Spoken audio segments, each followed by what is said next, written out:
So hello everyone, good morning if you saw this video daytime and good evening if you saw this video nighttime. So today we will tackle about Magnificence, where Magnificence is a short story by Estrella D. Alfon.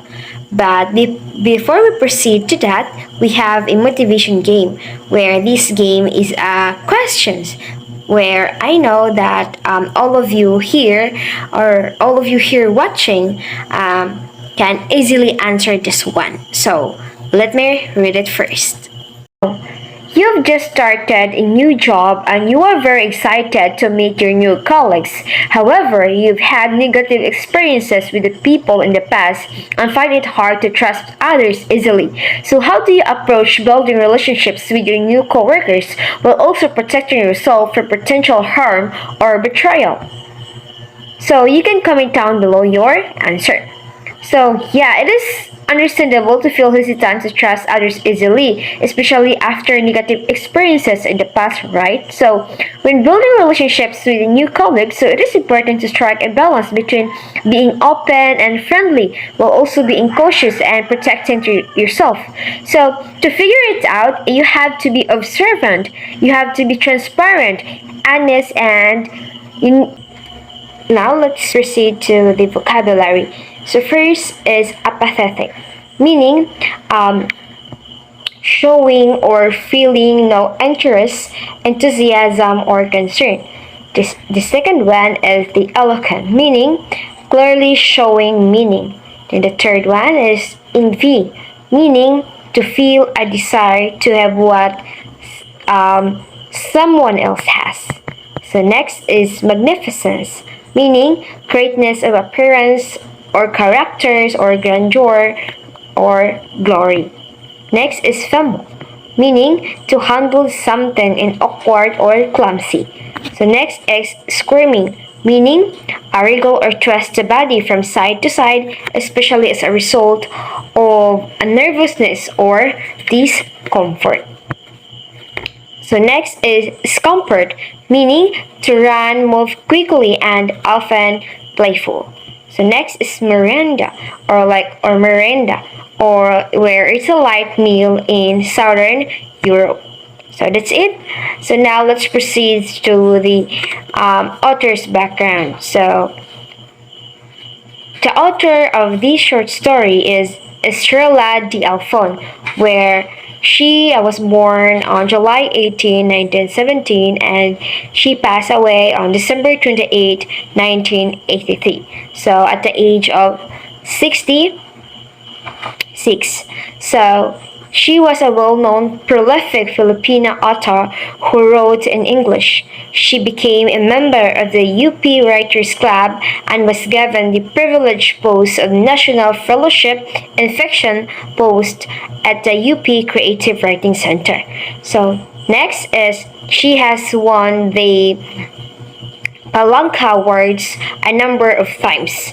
So and last is almost all of her stories are written in English. So that's it. So now let's proceed to the characters of the story entitled Magnificence.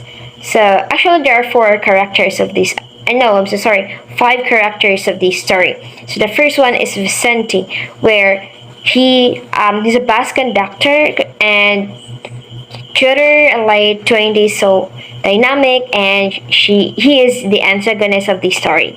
So next is Oscar, the young boy. He is 18 years old, static, and because he remains oblivious to the motives of the man. So next is the young girl, where she is 7 years old and static, and also she is protagonist and she's remained innocent about the event. So next is the mother, where here dynamic and trusting a kind to the man before she realized that he has a bad motives. So next is the father, where here the father here is static, where she was trusting with the man from the start to the until the end. So the setting of the story is a home, downstairs hall, and the time here is evening. So now let's proceed to the plot of the story. So the first is the exposition. So the story started with an MX Vicente were coming to the house of the two children to try their classworks. The family absolutely trusting, or they think that this man was always so gentle, so kind, and there was nothing to deal with when he is around. Like the parents here put lots of trust to Vicente. So next is the rising actions of the story. So when Vicente came earlier usual in that evening, the children immediately put their lesson down, telling him of the envy of their schoolmates and would buy them more pencils. And yeah, afterwards, Vicente asked Oscar, the young brothers, to get him some glass of water. So, now let's proceed to the climax of the story. So, when Vicente held the little girl by the arm, then he lifted the girl, take her full trust, and when he took the little girl up lightly in his arms and holding her under armpits, then held to sit down on his lap. So then the girl kept swimming, and she's not comfortable of it, and for somehow she felt uncomfortable to be healed and look around at Vicente interrupting her careful writing to twist around, and then Vicente's face was wet and with sweat and his eye looked strange. So next is the following action of the story. So the girl jumped away from Vicente's lap. Then the mother came downstairs holding in her hand the Miranda for them. So and then she talked to Vicente and slapped him. Then afterwards he throws Vicente out of the house. So the resolution of the story is when the mother spat the little girl and she throws the clothes at the garbage bin, and on the next day burn it with the pencils on it. But here the father of the child still would trust to Vicente. Yeah. So now let's have the conflict of the story where it is about man versus man.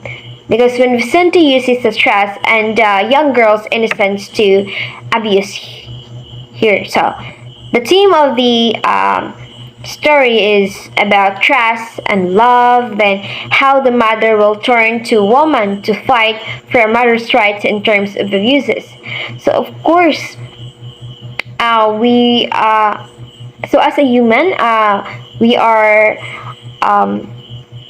we will find ways to protect our loved ones, right? So also it shows the empowerment of woman. So next is the symbolism. So where the pencils there,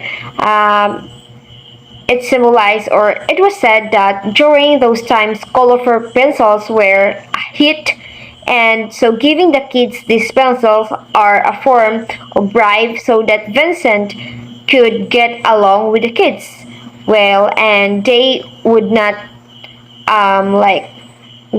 trying to think that Vicente bad or like that.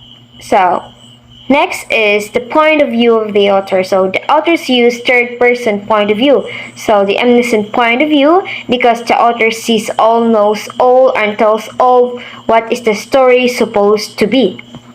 So the moral lesson of this story is we must not be an apathetic person, that we must be aware of that, of what really a stranger could do us. Like trust is not inherited but it's gained, right?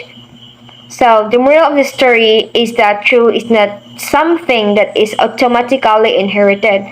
Yeah, where it is something that is earned through actions and behaviors.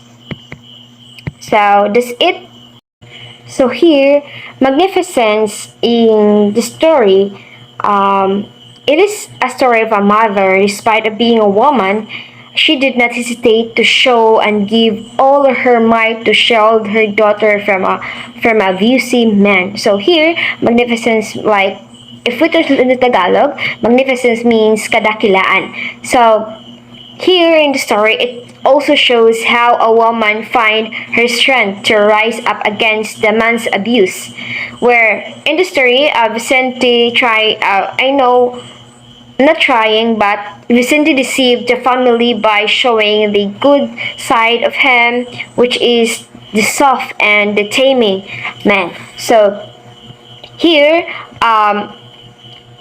the Magnificence story, the authors emphasizes the strength of a woman, especially a mother, which is shown at the end when the mother comfort her child. So that's it. I hope you've learned a lot about this story, and thank you for watching.